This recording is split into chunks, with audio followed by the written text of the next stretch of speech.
second thing that Coke's good at? Well, they're good at tapping into that local entrepreneurial talent. Coke's been in Africa since 1928, but most of the time they couldn't reach the distant markets because they had a system that was a lot like in the developed world, which was a large truck rolling down a street. And in Africa, the remote places, it's hard to find a good road. But Coke noticed something. They noticed that local people were taking the product, buying it in bulk, and then reselling it in these hard-to-reach places. And so they took a bit of time to learn about that. And they decided in 1990 that they wanted to start training these local entrepreneurs, giving them small loans. They set them up as what they called micro-distribution centers. And those local entrepreneurs then hire salespeople who go out with bicycles and push carts and wheelbarrows to sell the product. So there are now some 3,000 of these centers employing about 15,000 people in Africa.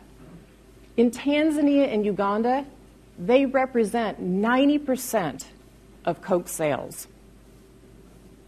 So let's look at the development side.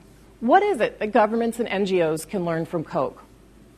Well, the governments and NGOs need to tap into that local entrepreneurial talent as well, because the locals know how to reach the very hard-to-serve places, and they also know what their neighbors, and they know what motivates them to make change.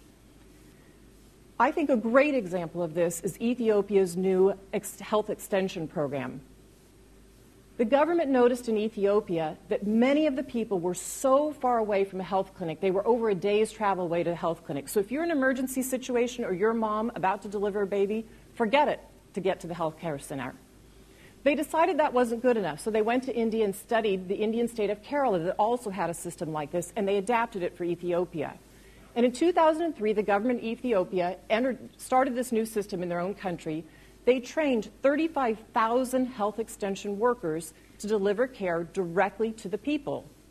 So in just 5 years, their ratio went from 1 worker for every 30,000 people to 1 worker for every 2,500 people.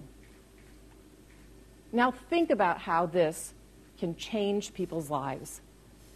Health extension workers can help with so many things, whether it's family planning, prenatal care, immunizations for the children, or advising the woman to get to the facility on time for an on-time delivery.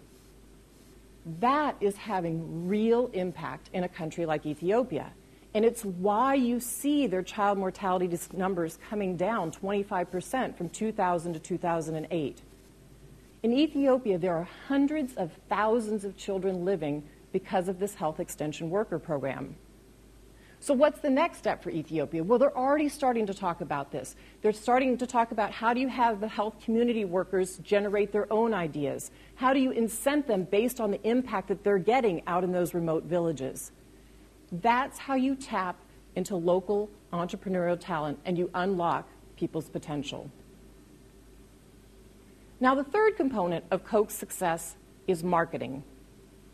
Ultimately, Coke's success depends on one crucial fact, and that is that people want a Coca-Cola.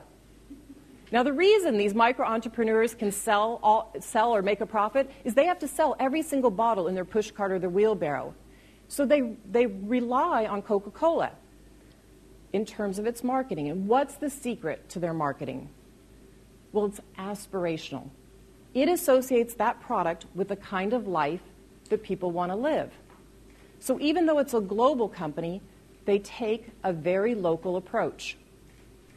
But they localize it.